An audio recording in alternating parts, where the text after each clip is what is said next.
Discuss करता हूँ अभी शुरू। ओके मेरे प्यारे बच्चे, so welcome back to your class 11 physics, जिसमें हम लोग आज स्टार्ट कर रहे हैं भाई एक बहुत ही प्यारा और मज़ेदार बेहतरीन topic, that is projectile motion. Projectile motion vectors का कंटिन्यूएशन में है। एक्चुअली पूरा जो चैप्टर है उस चैप्टर का नाम है मोशन इन अ प्लेन। पहले इसको ही बता दूं, फिर हम इस पे स्टार्ट करते हैं। मोशन इन अ प्लेन, जो भी बच्चे मोशन पढ़े हैं, motion in a straight line, वहां पे मैंने समझाया था, फिर से बता रहा हूं। कभी भी मोशन जो होता है बेटा वो तीन तरीके से हो सकता है, motion in 1D, motion in 2D या मोशन इन 3D। ये मोशन 1 2D 3D क्या होता है भाई जी? जैसे आपको पता है कि इस तरीके से एक्स एक्सिस और वाई एक्सिस आपने बचपन से बनाई हैं, पॉजिटिव नेगेटिव वाई एक्सिस। ऐसी एक और एक्सिस भी अब हम लोग पढ़ते हैं, कौन सी एक्सिस? जेड एक्सिस, जो कहाँ की तरफ होती है? बाहर की तरफ। इस तरीके से बाहर की तरफ जेड एक्सिस, बाहर पॉजिटिव जेड एक्सिस, पीछे की तरफ नेगेटिव। अब मान लें अगर इन तीनों एक्सिस में से अगर बॉडी किसी भी एक एक्सिस के अलोंग मोशन करती है, ऐसे मोशन को बोलते हैं हम motion in a straight line या मोशन इन 1D। जैसे ये पेन है, पेन को अगर मैं ऐसे ले जाऊं या ऐसे ले जाऊं तो कौन सी एक्सिस के अलोंग मूव कर रहा है? एक्स एक्सिस, तो ये मोशन इन 1D। ऐसे ले जाऊं या नीचे ले जाऊं तो ये क्या हुआ? मोशन इन 1D, सिर्फ एक एक्सिस के अलोंग चल रहा है। कौन सी एक्सिस? वाई। ऐसी बाहर लाऊं तो भी एक एक्सिस। लेकिन अगर बॉडी का कभी ऐसा मोशन होता है जिसमें दो एक्सिस के अलोंग उसका मोशन होता है, उसे हम कहते हैं मोशन इन 2D। जैसे कि फॉर एग्जांपल देखना, पेन की टिप मैं इस बोर्ड पे चला रहा हूं, जरा बताना। अभी तो ये जो टिप चल रही है ये सिर्फ पॉजिटिव एक्स एक्सिस की तरफ चल रही है, लेकिन अब कहाँ चल रही है? पॉजिटिव वाई एक्सिस की तरफ चल रही है। अब ये ऐसे है, पॉजिटिव एक्स एक्सिस की तरफ पॉजिटिव वाई, नेगेटिव वाई, इसकी दो एक्सिस के अलोंग मोशन हो रही है, एक्स एक्सिस और वाई एक्सिस। तो इसे हम कहते हैं मोशन इन 2D। और अगर ये पेन चलते चलते ऐसे चलते चलते बाहर भी आ जाए तो कौन सी एक्सिस के अलोंग मोशन हो गया? इसका जेड एक्सिस भी हो गया, तो इसका हो जाएगा मोशन इन 3D। मानते हो कि नहीं मानते हो? ये जो हमारा चैप्टर चल रहा है वो है मोशन इन अ प्लेन। इस तीनों मोशन में से जब मोशन अलोंग टू एक्सिस होता है ना, मोशन इन 2D होता है ना, वही जो मोशन इन 2D होता है ना, उसी मोशन इन 2D को हम कहते हैं मोशन इन अ प्लेन, जो कि चैप्टर का नाम था motion in a plane. 2D वाले को मोशन इन अ प्लेन क्यों कहते हैं? क्योंकि आप ये देखो, ये जो मेरे पेन की टिप भाग रही है कौन सी एक्सिस के long? X axis, y axis, negative y axis, negative x axis, positive y, negative y, दो एक्सिस के लॉन्ग भाग रही है। लेकिन इन दो एक्सिस के लॉन्ग भगाने पर अगर देखा जाए तो पेन की टिप चल एक प्लेन सरफेस पे ही रही है ना। कौन से प्लेन सरफेस पे चल रही है पेन की टिप? ये बोर्ड का एक प्लेन सरफेस है ना, इस प्लेन सरफेस पे पेन की टिप चल रही है टू एक्सिस के अलोंग। तो जब टू एक्सिस के अलोंग 2D मोशन होता है तो ऐसे मोशन को हम क्या भी कहते हैं? Motion in a plane. तो ये चैप्टर एक specific motion in a plane के बारे में डिस्कस होने वाला है, जिसको हम कहते हैं प्रोजेक्टाइल मोशन। और बहुत ही प्यारा है, बहुत ही मजेदार, ध्यान से समझिएगा, इंटरेस्ट आएगा और एग्जाम में भी इससे अच्छी खासी मार्क्स कैरी करते हैं जो क्वेश्चंस आते हैं। तो प्रोजेक्टाइल मोशन क्या होता है, बढ़ते हैं हम लोग भैया आगे। देखिए भैया, बताना जरा, अगर इस पेन को मैं ऐसे छोड़ दूं तो ये कौन सा मोशन हुआ? मोशन इन 1D, सिर्फ एक एक्सिस के अलोंग चल रहा है। बताना, इस पेन को मैं बहुत तेजी से इस तरीके से ऐसे, बहुत तेजी से, आगे जगह खाली है, बहुत तेजी से ऐसे सीधे फेंक दूं तो ये कैसा मोशन हुआ? कुछ बच्चे कह रहे हैं 1D। मेरे भाई ये बताओ, अगर मैं इस पेन को ऐसे फेंक दूं तो क्या एक ही लाइन में ही चलता जाएगा? ये जिंदगी भर ऐसे ही सीधा चलता जाएगा? अगर जिंदगी भर ऐसे चलता तो मोशन इन 1D होता, लेकिन नहीं, अर्थ है भाई, अर्थ क्या करेगी? ऐसे खींचेगी तो ये आगे भी जाएगा, नीचे भी जाएगा, पॉजिटिव एक्स एक्सिस और नीचे नेगेटिव वाई एक्सिस के अलोंग जाएगा। ये है मोशन इन 2D। और यही जो मोशन इन 2D है, किसी भी बॉडी का अगर मोशन, ये जो मोशन हो रहा है ये आगे जाते जाते नीचे किस वजह से जा रहा है? नीचे ग्रेविटी की वजह से, ग्रेविटेशनल फोर्स की वजह से। तो भाई यही किसी भी बॉडी का motion under the effect of force of gravity अगर होता है तो ऐसे मोशन को हम कहते हैं प्रोजेक्टाइल मोशन। कोई भी बॉडी का मोशन ग्रेविटी की वजह से अगर हो रहा है, ग्रेविटी के प्रेजेंस में हो रहा है, ग्रेविटेशनल फोर्स की प्रेजेंस में मोशन हो रहा है, उसे हम कहते हैं प्रोजेक्टाइल मोशन। जैसे मैं इस तरीके से ऐसे फेंकूंगा तो ये आगे जाते जाते नीचे जाएगा, इस तरीके का ये जो पाथ बनेगा, ये देखिए ये जो पाथ बनेगा, ऐसे फेंका था ये ऐसे जाएगा, ये जो पाथ बनेगा इसी मोशन को हम प्रोजेक्टाइल मोशन कहते हैं। या फिर एक भाला फेंको इस तरीके से, जैवलिन थ्रो करें तो वो भी सीधे नहीं चला जाएगा, ग्रेविटी की वजह से आगे जाते जाते नीचे जाएगा। तो यही जो मोशन अंडर ग्रेविटी होता है, इसी को हम कहते हैं प्रोजेक्टाइल मोशन, जो हमारी जिंदगी में रोजमर्रा की काफी ज्यादा कॉमन है। तो इसी की बात हम इस पूरे चैप्टर में करने वाले हैं, प्रोजेक्टाइल मोशन। लेकिन बिफोर प्रोसीडिंग फर्दर कि इसमें हमें क्या क्या पढ़ना है, क्या क्या चीजें निकालनी होंगी। जैसे ये निकालना होगा कि अगर हम किसी प्रोजेक्टाइल को फेंक रहे हैं तो दो तरीके से फेंक सकते हैं, अभी आपने देखा। या तो ऐसे फेंक सकते हैं सीधे हॉरिजॉन्टल, तो ऐसे जाएगी, ये भी प्रोजेक्टाइल है। और ऊपर की तरफ फेंक सकते हैं तो ये ऐसे जाएगी, ये भी प्रोजेक्टाइल है। इन दोनों केसेस में हमें निकालना होगा भैया कि जब हम फेंकेंगे तो कितनी दूर जाएगी, ये उसकी रेंज निकालनी होगी, उसकी हाइट निकालनी होगी, कितनी हाइट तक जा रही है, कितनी हाइट तक जा रही है। उसका टाइम निकालना होगा कि कितने टाइम लग रहा है उसे वहां से वापस ग्राउंड पे टच होने में। ये सारी चीजें निकालनी होंगी, फिर इससे रिलेटेड कुछ क्वेश्चंस भी होंगे। हाँ जी,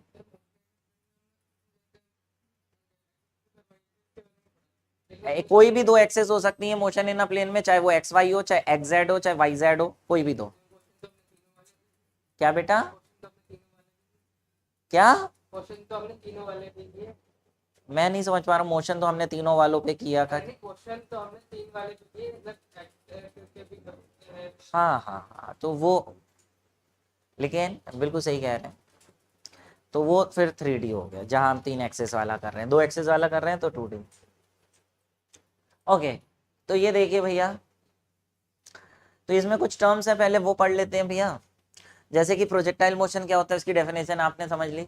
the motion of a body under the effect of only one force, that is gravitational force. सिर्फ एक फोर्स लगनी चाहिए, कौन सी? ग्रेविटेशनल, तो उसे हम प्रोजेक्टाइल मोशन कहेंगे। अच्छा, मैंने कहा सिर्फ एक फोर्स। बताना, इस पेन को, इस बॉल को मैं ऐसे सीधे फेंकूं तो ये आगे से नीचे तो जाएगा, लेकिन क्या वाकई में इस पे सिर्फ एक ही फोर्स लग रही है बॉल पे? अगर मैं इस कमरे में से फेंक रहा हूं तो नहीं, एक और भी लग रही है। कौन सी? फ्रिक्शनल फोर्स भी तो लग रही है, एयर की। एयर भी तो फ्रिक्शनल फोर्स लगा रही है। तो अगर मैं इस पेन को ऐसे फेंकता हूं तो स्ट्रिक्टली अगर मैं बोलूं तो इस पे दो फोर्सेस लग रही हैं, थोड़ी बहुत एयर की भी लग रही है। तो ये 100% तो हम इसे प्रोजेक्टाइल नहीं कहते हैं, क्योंकि प्रोजेक्टाइल में शब्द लगा होता है क्या? ग्रेविटी अलोन, सिर्फ ग्रेविटेशनल फोर्स लगनी चाहिए। डेली लाइफ के एग्जांपल्स में ग्रेविटेशन के अलावा फ्रिक्शनल फोर्स भी लगती है एयर की, लेकिन वो इतनी कम होती है कि हम उसे नेग्लेक्ट कर देते हैं। तो इसको भी हम प्रोजेक्टाइल ही कह देते हैं डेली लाइफ में भी, हालांकि स्ट्रिक्टली बोले तो वो 100% प्रोजेक्टाइल नहीं है। फिलहाल प्रोजेक्टाइल मोशन क्या है वो समझ गए। फिर बात आई प्रोजेक्टाइल क्या चीज होती है। भाई वो जो बॉल, जो बॉडी फेंकी है ना, जो प्रोजेक्टाइल मोशन कर रही है, उसी बॉडी को हम कहते हैं क्या? प्रोजेक्टाइल। ये देखिए, ये इस तरीके से हमने, ये एक हाइट थी, एक तार से ये ग्राउंड था, इस तार से ये बॉल हमने ऐसे फेंकी तो ये बॉल कुछ ऐसा मोशन करेगी इस तरीके से। इस बॉल को हम कहेंगे प्रोजेक्टाइल, जिसे एक एग्जाम्पल में ऐसे भी कह सकते हैं, ग्राउंड से भी फेंक सकते हैं। ग्राउंड से अगर हम ऐसे फेंकें थीटा डिग्री के एंगल पर तो ये बॉल सीधा नहीं जाएगी, ये बॉल इस तरीके से कर्व पाथ में जाएगी। ये भी एक तरीके का क्या है? ये प्रोजेक्टाइल मोशन। इस बॉडी को प्रोजेक्टाइल कहते हैं। और ये जो पाथ फॉलो होता है रेड कलर का, ये रास्ता जिसको वो ओबे फॉलो करती है, इस रास्ते को हम कहते हैं trajectory. Trajectory means the path followed by the projectile during its motion is called trajectory. और ये ट्रेजेक्टरी की शेप क्या है? सर्कुलर? सर्कुलर तो नहीं है ना, सर्कुलर तो नहीं लग रही है, ये अलग ही शेप है। इस शेप को हम कहते हैं पैराबोला। भाई जैसे आप बचपन से कुछ एक स्पेशल शेप्स पढ़ते हुए आ रहे हो, जैसे आपने स्क्वायर पढ़ा, रेक्टेंगल पढ़ा, सर्किल पढ़ा, ऐसे ही कुछ नई तरीके की शेप्स आप 11th क्लास में पढ़ते हैं, जिसमें से एक होती है इलिप्स। इलिप्स सुना होगा आपने, इलिप्टिकल, जैसे ऑर्बिट्स जो होते हैं प्लैनेट्स के वो इलिप्टिकल होते हैं, ऐसा होता है ना, ये इलिप्स होता है। ऐसे ही ये जो पाथ होता है इस तरीके से, ये इस शेप को हम कहते हैं क्या, पैराबोला। ठीक है, जो भी मैथ्स लेते हैं 11th-12th में, उनके जैसे आपने 10th क्लास में एक सर्कल्स चैप्टर था ना, उसमें सर्कल्स के बारे में कितना ज्यादा पढ़ा था, सर्किल शेप के बारे में, ऐसे 11th-12th में मैथ्स में पैराबोला के बारे में पढ़ते हैं, सर्कल्स के बारे में फिर से और पढ़ते हैं, हाइपरबोला होता है, इलिप्स होता है, ये सारी चीजें डिटेल में पढ़ी जाती हैं। हाँ, लेकिन कोई परेशानी नहीं है, जिनके पास मैथ्स नहीं है यहाँ से उसका कोई लेना देना नहीं है, जितना मुझे पढ़ाना है फिजिक्स में वो पूरा पढ़ाऊंगा तो सब समझ में ही आएगा। तो इसे हम कहते हैं शेप को पैराबोल, the shape of the trajectory fired horizontally, या तो हॉरिजॉन्टली या एट सम एंगल, ये शेप भी और ये शेप भी, इसे हम पैराबोलिक शेप कहते हैं। ओके है, ये सारी चीजें लिख लीजिए, ये दो डायग्राम बना लीजिए।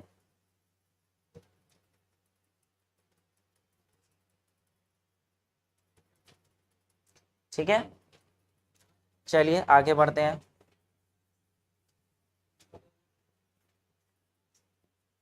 ओके, ये देखिए एक इसकी छोटी सी simulation showing projectile motion,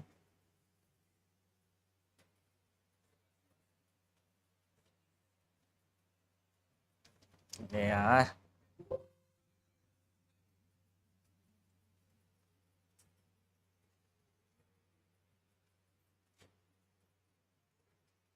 okay, ये देखिए इस तरीके से ये यहाँ से कैनन छोड़ी जा रही है हॉरिजॉन्टली, इसे किसी एंगल पे भी छोड़ सकते हैं। देखते हैं अगर हॉरिजॉन्टली छोड़ेंगे ये इस तरीके से कितनी दूर जाएगी, ऑब्वियसली वो स्पीड पे डिपेंड करेगा। लेट्स हैव अ लुक, ये देखिए ये इस तरीके का पाथ है, इस पाथ को क्या कहते हैं, ट्रेजेक्ट्री। स्पीड बढ़ाएंगे तो ऑब्वियसली क्या बढ़ रहा है स्पीड बढ़ाने से, इस डिस्टेंस को बोलते हैं रेंज, जिसका फॉर्मूला हमने निकालना होगा। ठीक है कि नहीं है, अच्छा इसी तरीके से अगर एंगल पे छोड़ेंगे तो बताओ आगे जाएगी, और आगे जाएगी ये या पहले गिर जाएगी, आपको क्या लगता है, पहले गिर जाएगी। चलिए उसी स्पीड से छोड़ रहा हूं जिस स्पीड से अभी छोड़ा था। लेट्स हैव अ लुक, आप लोग कह रहे हो पहले गिर जाएगी, एक बच्चा कह रहा है आगे जाएगी। आगे कैसे कह रहे हो, कौन कह रहे हैं आगे जाएगी, पहले ही गिर जाएगी। अरे भाईजान कहाँ जा रही है, गायब हो गई यार, ये मतलब बहुत आगे गई, बोर्ड से भी आगे गई है। ठीक है, बात समझ पा रहे हो, थोड़ी स्पीड, अच्छा ये लीजिए थोड़ा सा स्पीड कम कर देते हैं, बहुत आगे गई है, ये लीजिए।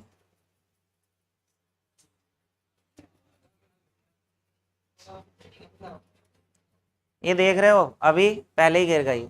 अभी जरा बताना अब आपको क्या लगता है, इस वाले से आगे जाएगी या पीछे गिरेगी,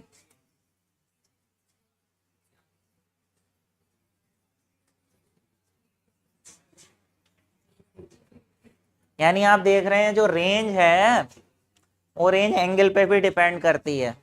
आपको लग रहा था ज्यादा ऊपर कर दिया तो ज्यादा आगे जाएगी, जी नहीं, जितना ऊपर कर दोगे और बिल्कुल ही सीधा कर दोगे तो क्या ही होगा, वहीं गिर जाएगी, बिल्कुल वहीं गिर जाएगी, वहीं जाएगी वहीं गिर जाएगी।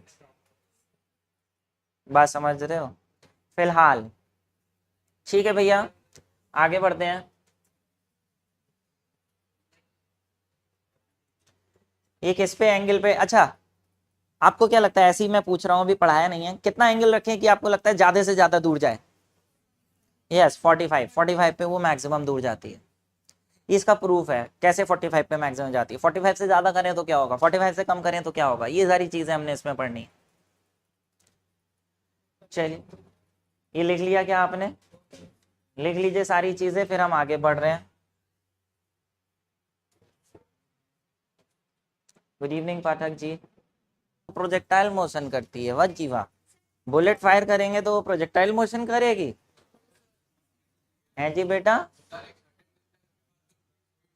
कौन कह रहे हैं ऐसे जो सीधे जाएगी? अच्छा, जिंदगी भर सीधे चलेगी? भैया बुलेट हो चाहे कुछ भी हो, कितनी स्पीड से भी मारो, यस बिल्कुल सही मार रहे हैं राशि, कितनी भी स्पीड से मारो ग्रेविटी तो लगेगी ही लगेगी, हल्के हल्के हल्के हल्के नीचे तो जाएगी ही जाएगी, तो नीचे जाएगी, उसका पाथ भी प्रोजेक्टाइल होगा, पैराबोलिक होगा। और बताइए।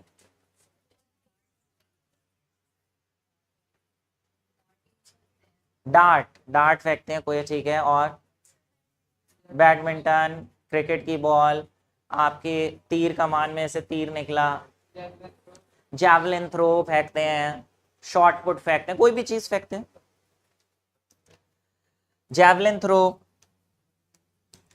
ठीक है ना, आपकी ये रग्बी बॉल हो गई, जैवलिन थ्रो हो गया, पैर से फुटबॉल मारी, प्रोजेक्टाइल मोशन, इस तरीके से आप बास्केट में बॉल डाल रहे हैं, यस बेटा। क्रिकेट में 6 लग रहा है, अंश। शॉर्ट पुट मोनिका, बिल्कुल।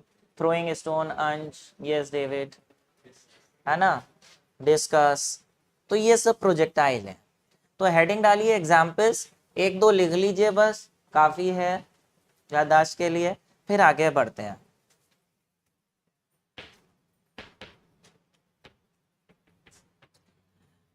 ओके, चलिए। अच्छा ये बताइए एक और एग्जाम्पल, क्या ये प्रोजेक्टाइल है या नहीं है? इस तरीके से मान लें कि मैं ट्रेन में खड़ा हुआ हूं, मैं यहाँ पे खड़ा हूँ, इस कमरे में खड़ा हूँ, ये बॉल को मैं ऊपर फेंकूं और ये मेरे हाथ में आ जाए, ये प्रोजेक्टाइल है या नहीं है? ये प्रोजेक्टाइल है, ऐसे फेंका ऊपर से नीचे आ गई, ये प्रोजेक्टाइल है? ये तो वनडी है ना। प्रोजेक्टाइल कहां से कह रहे हैं? क्या? फेंकने पे तो थोड़ा, यस डेविड, हाँ। नहीं है पूरा? अरे बेटा आप तो भावुक हो गए कि पूरा सीधा नहीं फेंक पाते, कभी कभी, कभी कभी के हिसाब से करोगे। ओके, चलिए आगे बढ़ते हैं भाई। अच्छा बताओ, मैं ट्रेन में बैठा हुआ हूँ, ट्रेन में खड़ा हूँ, ये ट्रेन, ट्रेन का, और ट्रेन चल रही है, ट्रेन चल रही है इस तरीके से। आप इमेजिन करिए, आप सब लोग कभी ना कभी ट्रेन में बैठे हैं और ट्रेन में ये किया है आपने कि आपके हाथ में कोई भी चीज़ है, बॉल है, आपने ऊपर फेंकी, तो आपके हाथ में आती है या नहीं आती है? कहाँ जाती है? कहाँ जाती है, हाथ में नहीं आती तो? अब चेंज कर दिया आंसर। भाई बताओ, ट्रेन में ऐसे ऊपर फेंकते हो तो वापस हाथ में आती है, कहीं और जाती है? हाथ में आती है।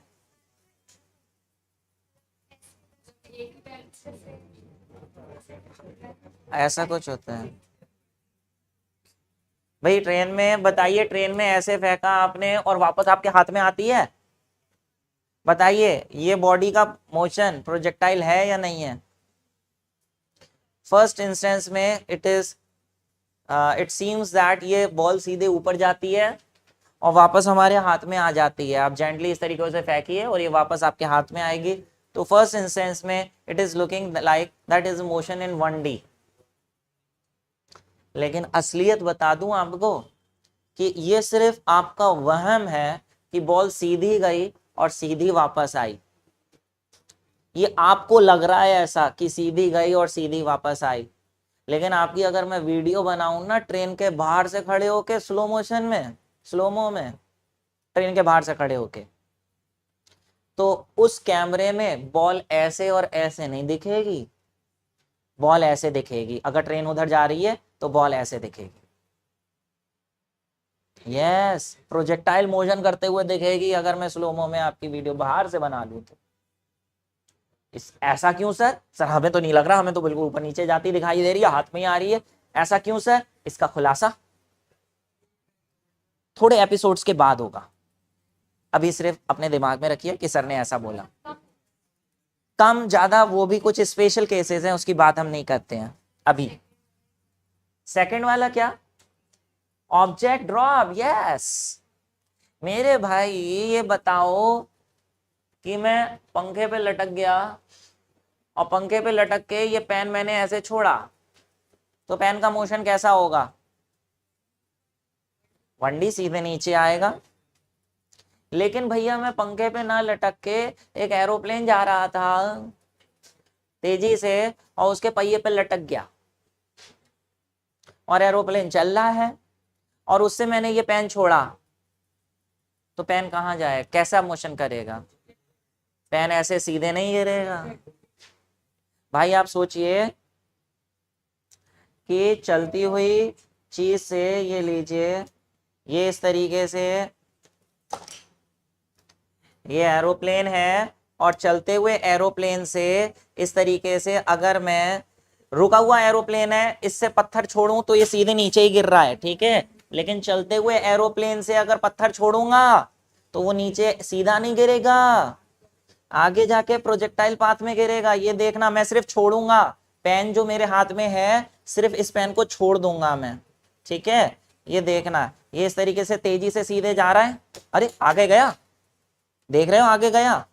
आगे तो जाएगा ही ना, क्योंकि पेन उस एरोप्लेन के साथ बंधा हुआ है। एरोप्लेन 100 किलोमीटर पर आवर से जा रहा है, तो वो पेन भी तो 100 की स्पीड से जा रहा है, और जैसे ही छोड़ूंगा वो 100 की स्पीड से आगे भागता रहेगा, लेकिन ग्रेविटी की वजह से नीचे भी आता रहेगा। तो आगे के साथ साथ नीचे कैसा मोशन होएगा?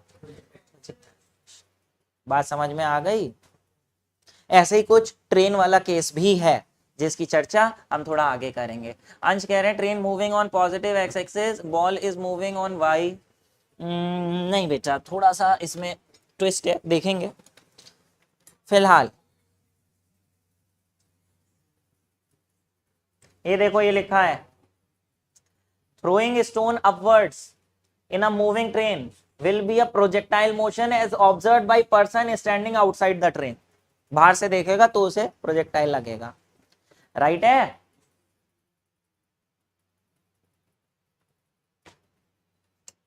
नेक्स्ट बात आई प्रिंसिपल ऑफ फिजिकल इंडिपेंडेंस। लिखते जाइए सारी चीजें प्रॉपर तरीके से।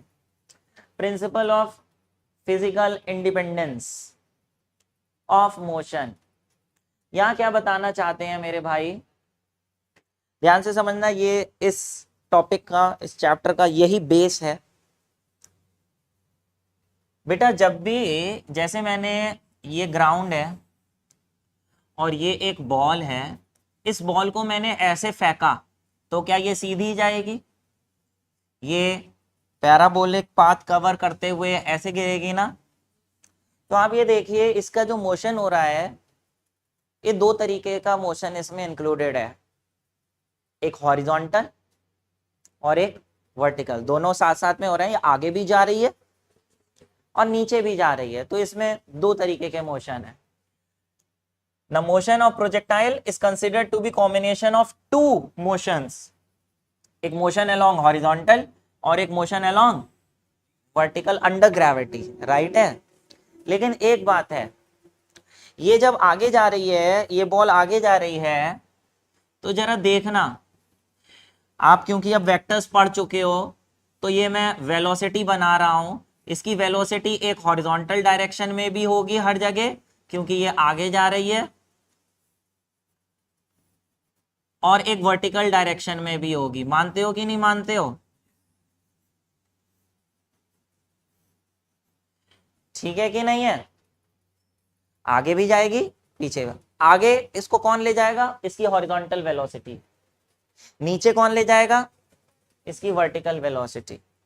देखो, एक आगे भी थी, एक नीचे भी थी, लेकिन ये ना आगे गई ना बीच में, नीचे गई, ये बीच में गई। Obviously resultant of two vectors, इन दोनों का रिजल्टेंट कहाँ आएगा? बीच में, इसलिए बीच में जा रही है। इन दोनों का रिजल्टेंट कहाँ आएगा? बीच में, इसलिए बीच में जा रही है, रिजल्टेंट बीच में। बात समझ गए? डायग्राम में मैंने कुछ स्पेशल चीज बनाई है, क्या कोई नोटिस कर पा रहा है? किसका? बिल्कुल सही। और हाँ हाँ,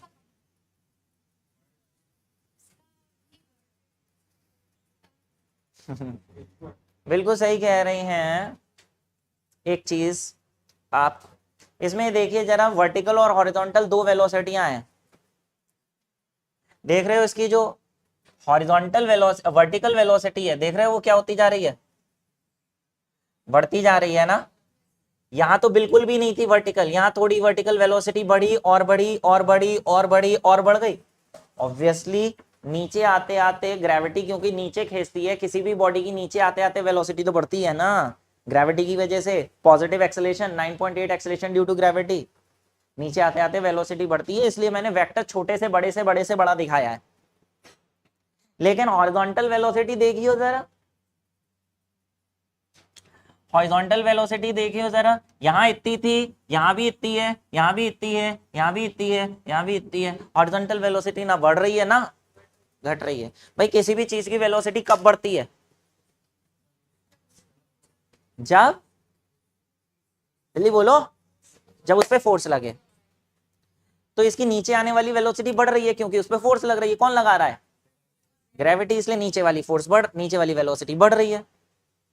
लेकिन भैया क्या हॉरिजॉन्टल में भी कोई फोर्स लगा रहा है, कोई इधर की तरफ से भी खींच रहा है क्या उसे, नहीं खींच रहा। जब फोर्स ही नहीं लग रही हॉरिजॉन्टल में, फोर्स नहीं लग रही तो क्या वेलोसिटी बढ़ेगी, कम होगी, नहीं ना। इसलिए हॉरिजॉन्टल वेलोसिटी कैसी रहेगी, कांस्टेंट रहेगी।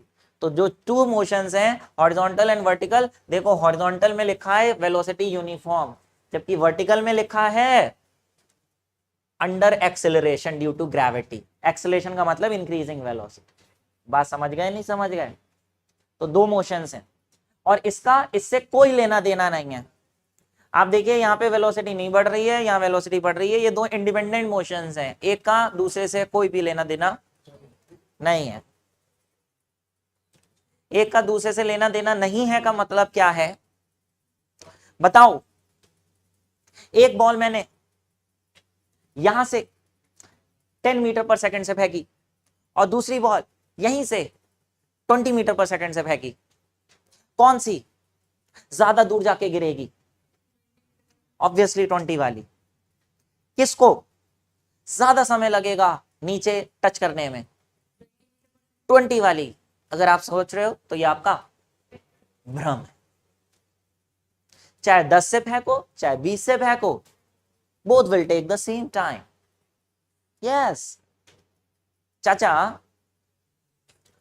ज्यादा वेलोसिटी फेंकने से वो उसका हॉरिजॉन्टल डिस्टेंस तो बढ़ जाएगा, लेकिन वर्टिकल डिस्टेंस तो अगर यहां पे 5 मीटर ट्रेवल करना था उसे, मैं ज्यादा तेज फेंकूं तब भी तो वर्टिकल में 5 मीटर ही ट्रेवल करना है। वर्टिकल डिस्टेंस कैसा है, दोनों केस का डिस्टेंस इक्वल है। दोनों की वर्टिकल में एक्सेलरेशन कितनी होगी 9.8, यानी एक्सेलरेशन भी सेम होगी दोनों की। वर्टिकल में इनिशियल वेलोसिटी कितनी है, अगर मैं किसी बॉल को ऐसे सीधे फेंकूं तो मैंने 10 मीटर पर सेकंड से सीधे फेंका तो उसकी हॉरिजॉन्टल वेलोसिटी तो 10 है इनिशियल, लेकिन वर्टिकल में कितनी है 0। ऐसे फेंका है, नीचे तो कुछ वेलोसिटी दी नहीं थी, इनिशियली तो सिर्फ हॉरिजॉन्टल थी, वर्टिकल तो कुछ भी नहीं थी, तो इनिशियल वेलोसिटी दोनों की क्या होगी 0। तो भैया टाइम भी तो सेम ही लगेगा, दोनों का एस सेम है, दोनों का ए सेम है, दोनों का यू सेम है। जब भैया इस इक्वेशन में S same you same A same तो टी भी सेम नहीं होगा दोनों का। मानते हो कि नहीं मानते हो, दोनों को सेम डिस्टेंस ट्रेवल करना है तो दोनों सेम समय पे पहुंचेंगे नीचे। यकीन नहीं होता तो देख लो।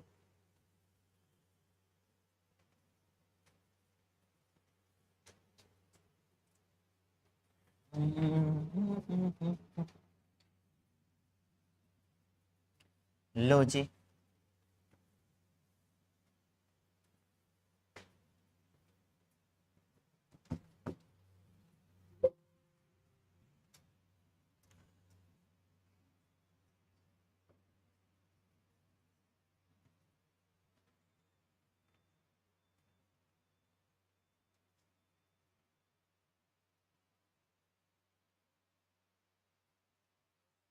अरे हो जाए यार।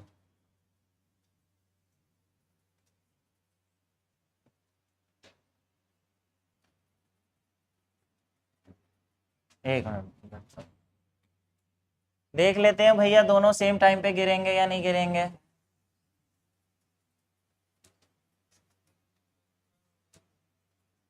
अरे यार,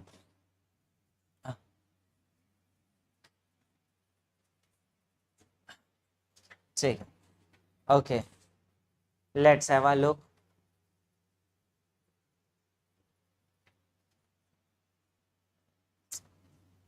चल जा भाई, क्या, हाँ, ये लीजिए, देखिए भैया, एक बॉल ये है,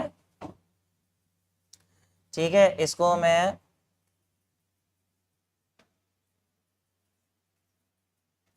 ठीक है,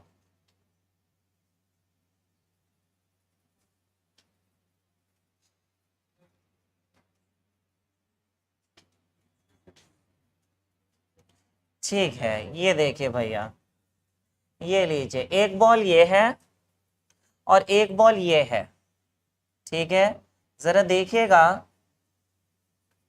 दोनों को सेम हाइट से छोड़ा जा रहा है, लेकिन ये वाली जो है इसे ऐसे छोड़ूंगा और इस वाली को डायरेक्ट छोड़ूंगा, इस वाले को हॉरिजॉन्टल छोड़ेंगे, हॉरिजॉन्टल, ये लीजिए, हॉरिजॉन्टल छोड़ते हैं, ये लीजिए, ठीक है, एक टेबल है, टेबल से आप ऐसे फेंको इस बॉल को और सेम टाइम पे एक और बॉल लो और उसे ऐसे छोड़ दो, तो बताओ आपको क्या लगता है कौन सी बॉल पहले गिरेगी? फिर से बोल रहा हूं, क्वेश्चन समझ गए ना, क्या है, टेबल थी, उस टेबल से एक बॉल आपने ऐसे फेंकी धक्का मार के और सेम टाइम पे दूसरे बच्चे ने पकड़ी हुई थी बॉल, उनने ऐसे छोड़ दी, जैसे यहाँ नीचे जमीन पे गिरना है, तो कौन सी बॉल पहले गिरेगी, ये जो आगे जाके नीचे गई है या ये जो यहां से गिरी है? Both will touch the ground at the same time. आप घर पे करके देख सकते हैं, ये एक हाथ से ऐसे मारना बॉल को टेबल पे और एक हाथ से ऐसे छोड़ देना, आप देखो दोनों सेम टाइम पे गिर रही हैं, यकीन नहीं आए सर दिख नहीं रहा है तो स्लोमो बना लेना, अपने आप दिख जाएगा। देखिए यहाँ पे, ये देखिए, हम यहाँ पे ऐसे शुरू कर रहे हैं, दोनों सेम हाइट से छोड़ रहे हैं, देखिए ये ऐसे जा रही है, ऐसे जा रही है, ऐसे जा रही है, ऐसे, देखना देखना देखना देखना, दोनों सेम टाइम पे टच कर, वो थोड़ा लंबी और छोटी है इसलिए ऐसा लग रहा है, फिर से करते हैं, कौन सी पहले गिरी थी? हैं, ये थोड़ा सा ऊपर करो,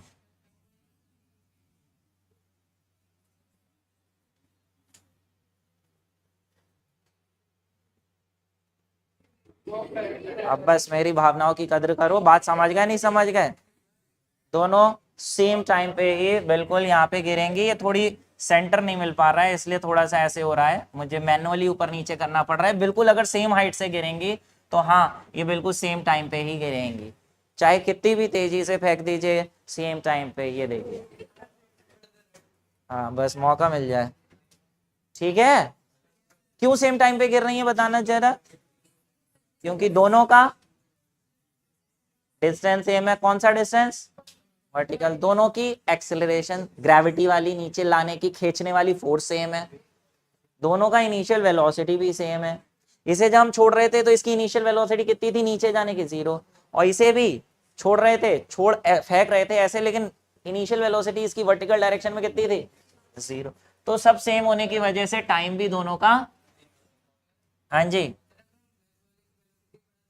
किसकी? ब्लैक वाले की वेलोसिटी बढ़ा दीजिए, लीजिए बढ़ाइए ना,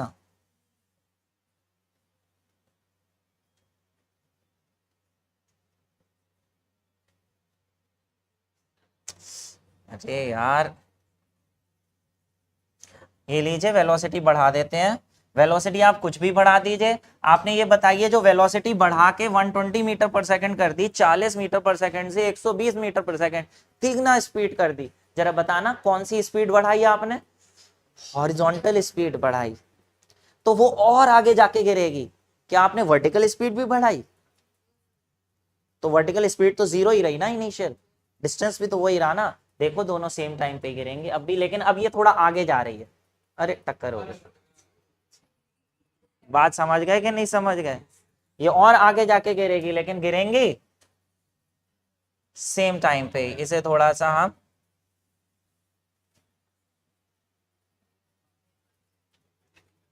ठीक है नहीं है, देख रहे हो एक ही साथ एक ही जगह गिर रही हैं, ठीक है कि नहीं है? Okay,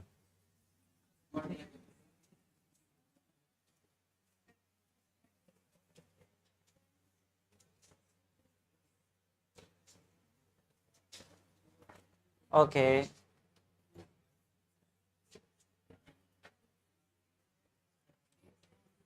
So this is called two motions are independent of each other. एक मोशन का दूसरे से कोई लेना देना नहीं है. एक हॉरिजॉन्टल की स्पीड बढ़ा दोगे तो भी वर्टिकल पे कोई फर्क नहीं पड़ रहा है. इसी को हम कहते हैं principle of physical independence of motion. Independence मतलब डिपेंड नहीं करती है एक दूसरे पे. ठीक है, ये जो एग्जाम्पल दिया वो मैंने यहाँ पे लिख के दिया अभी, और घर पे आप करके देख भी सकते हैं. ये लिख लीजिए सारी चीजें, फिर हम आगे बढ़ते हैं. तो ये हम अगले सेशन से स्टार्ट करेंगे. लेकिन हाँ, ये और लिख लीजिए, ये अभी नहीं लिखा है तो इसका समय दे दूंगा, 1 मिनट में अपनी तरफ से फिनिश कर लूँ. ये जो प्रोजेक्टाइल मोशन होता है, 100% प्रोजेक्टाइल मोशन होने के लिए कुछ एजम्पशंस लेने पड़ेंगे, जिसका कुछ डिस्कशन मैंने ऑलरेडी किया कि एयर फ्रिक्शन नहीं होना चाहिए. एयर फ्रिक्शन की वजह से बॉडी इधर उधर जा सकती है, एनर्जी लॉस हो सकती है. और ये जब हम इस तरीके से इसका मोशन पढ़ते हैं, ये पढ़ते हुए हम कुछ चीजें कंसिडर नहीं करते हैं, जैसे ये effect of curvature of earth हम कंसिडर नहीं करते हैं. हम ये मानते हैं कि जो अर्थ है, जो ग्राउंड है, वो कैसा है, स्ट्रेट है, तो ये ऐसे जा रही है, ऐसे जाएगी, यहाँ पे हिट करेगी. लेकिन असलियत में अर्थ तो खुद गोल है, तो अगर कई बॉल ऐसे फेंकेंगे तो फिर ये चेंज हो जाएगा ना, टाइम चेंज हो जाएगा ना कर्वेचर की वजह से. लेकिन हम इस कर्वेचर को, कर्व को कंसिडर नहीं करते हैं, क्योंकि ये इतना ज्यादा कर्व नहीं होता थोड़े डिस्टेंस पे कि कोई फर्क पड़े. थोड़े डिस्टेंस पे हमें लगभग ये अर्थ फ्लैट ही दिखाई देती है. तीसरा, अर्थ रोटेट कर रही है. बेटा, रोटेट करने से एक और फोर्स लगती है. कोई भी चीज आपने पढ़ी है, सेंट्रीफ्यूगल फोर्स पढ़ी है क्या? अगर किसी झूले पे तेज तेज गोल गोल घूमो तो आप पे एक बाहर की तरफ फोर्स लगती है, तो वो वाली फोर्स लगने की वजह से फिर क्या ये 100% प्रोजेक्टाइल मोशन हो पाएगा? अर्थ भी तो गोल गोल बहुत तेजी से घूम रही है, तो अर्थ पे मौजूद कोई भी मोशन आप करोगे प्रोजेक्टाइल के लिए, तो उस पर एक और फोर्स लगेगी ना ग्रेविटी के अलावा, जो उसे बाहर धकेलने की कोशिश करेगी उसके रोटेशन की वजह से. वो कंसिडर करी हमने? नहीं करी, तो वो भी एज्यूम नहीं करनी है. लिखा है कौन कौन सी एजम्पशन यूज इन प्रोजेक्टाइल की effect of rotation is negligible. Rotation का कोई खास फर्क नहीं है. And lastly, all the points of trajectory acceleration due to gravity is constant. हमें मानना पड़ेगा कि हर पॉइंट पे ग्रेविटी की एक्सेलरेशन कैसी है, कितनी? 9.8. हर जगह एक्सेलरेशन ड्यू टू ग्रेविटी 9.8, 9.8, 9.8, 9.8 है, जबकि असलियत में ऐसा नहीं होता. अर्थ के आसपास, यहाँ पे कमरे में मैं बात करूं और एक आध मंजिल और ऊपर चला जाऊं, तो हाँ, हर जगह एक्सेलरेशन 9.8 होती है. लेकिन ज्यादा ऊपर जाके अगर मैं बॉल को फेंकूं, 10 किलोमीटर ऊपर चला जाऊं, अर्थ से दूर चला जाऊं और वहां जाके बॉल को फेंकूं, तो क्या वहां पे भी 9.8 होती है? नहीं ना. नीचे आते आते दूर जाएगी तो कम हो जाएगी, और फिर जैसे जैसे पास आती जाएगी वैसे वैसे एक्सेलरेशन नीचे आके क्या होने लगेगी, बढ़ने लगेगी. अर्थ के पास ज्यादा होगी, अर्थ के दूर कम. लेकिन हम यहाँ कंसिडर करते हैं कि हर जगह एक्सेलरेशन सेम है. ये अजम्पशंस लेते हैं. बात समझ पा रहे हो? तो ये लिख लीजिए. बाकी इसके बाद हम लोग अब ये टॉपिक हम कल करेंगे, मजेदार और इंपॉर्टेंट टॉपिक होगा. तो ये लिखना है या पीछे वाली स्क्रीन चाहिए? ये लिख लीजिए, जैसे पीछे वाली स्क्रीन चाहिए उसको अभी इसके बाद देते हैं. बाकी मिलेंगे हम लोग कल. Tata, take care and bye.